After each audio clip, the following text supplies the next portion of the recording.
These are fun filters by Omni, which is a lens baby company. And they create these beautiful prisms and filters. Right, so this is a starter pack right here. This comes in 2 sizes, and that's basically the size of your filter thread. So depending on the lens that you plan to use most, that's how you would decide what to get. Comes in cool packaging. So let's see. So this goes around your lens. This screws on just like how you would screw on a filter.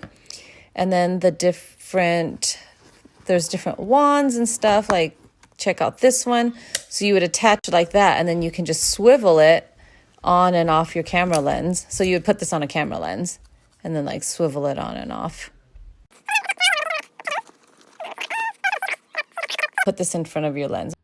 So this is the small filter that I was just showing you right now, but if it doesn't fit your specific lens, there are all these step up and step down rings that are made to make up for the difference so that you can fit this onto any lens that falls between the 49 millimeter to a 58 millimeter range.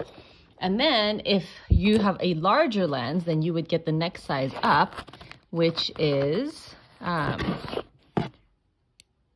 so this is the next size up, and this is larger, so you can see. But it also comes with its own step up, step down rings as well. So then that way you can fit it on any lens pretty much at this point. So I have actually never used any of these before and super excited to experiment and play with them. Follow along this week and check out what I do with them. If you have personally used them yourself, I would love to hear your thoughts, your feedback. Tell me your tips and if you have any advice.